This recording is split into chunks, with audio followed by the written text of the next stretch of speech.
Thank you for joining me today. Today we're going to go over the proper execution of a twist step. In Chinese it's called alpu. This happens a lot in many of the Tai Chi forms, especially in the Yang form. You will see this in brush knee and twist step. In the Chen forms you'll see this with walk obliquely and twist step, and through many of the other postures the twist step occurs. However, most teachers and most practitioners do not do it correctly.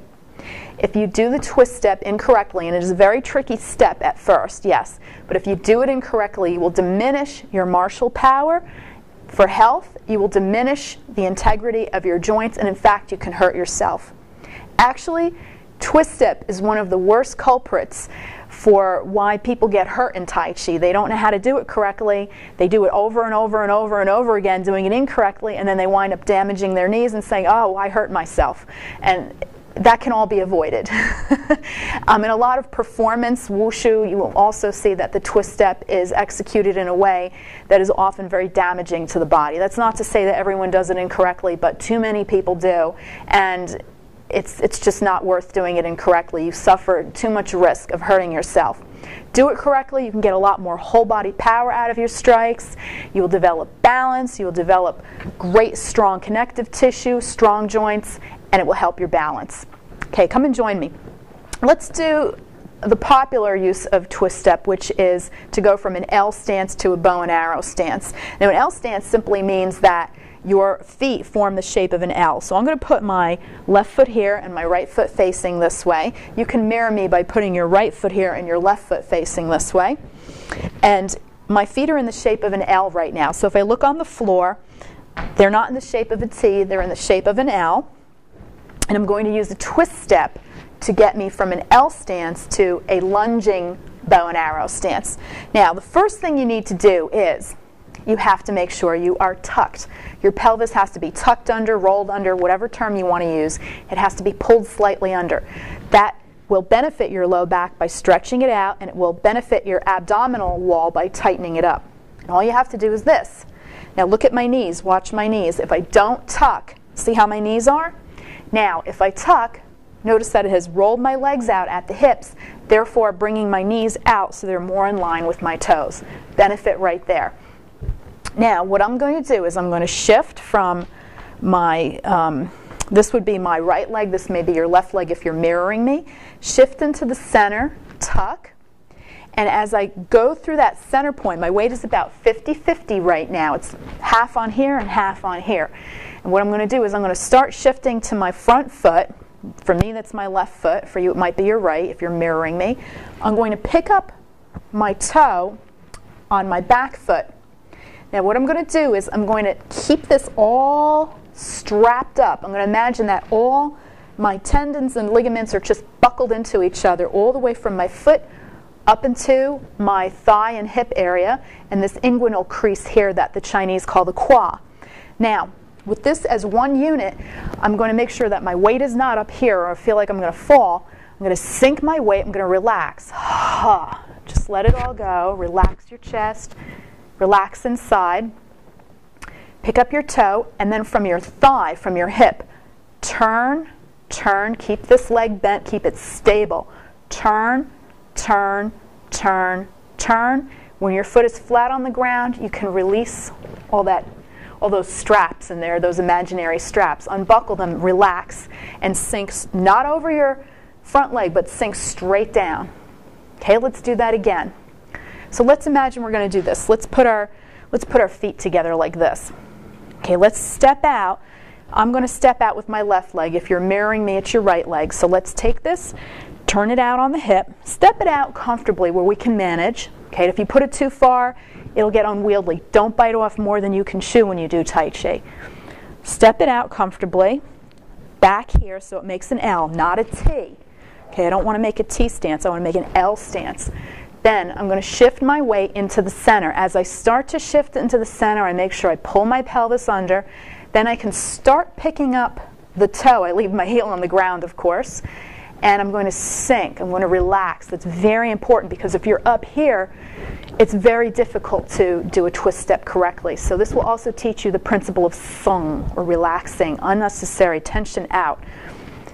And I'm going to turn this. This is mobile. this is immobile. This is rock solid. This is what you could call yin or stable, unmoving. This is yang or moving. So turn. It's like you're turning at the thigh. Don't think so much of turning at the foot. Think more about turning at the thigh, because that'll make you turn in your quad, which is where you should be turning into. You're going to just fold right into the quad there. And notice my torso is going with it. And then you relax. You just let everything sink down, straight down into the earth. Relax. Now what a lot of people do is they'll do this. They'll put this out, this part's correct, this part's correct. They'll pick this up, they'll start doing this, which looks correct, but then they'll sink back onto that foot and come forward. That destabilizes this entire leg and just destabilizes the stance. What you want to do is make sure everything, the whole part of you, is moving as one unit.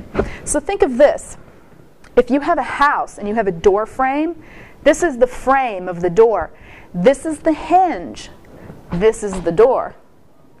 Now, you want to make sure that when you open and close the door frame doesn't shake all over in the wall, right? You want to have your frame very stable and secure into the wall. Then you hang your door on the hinge, and that door should swing freely.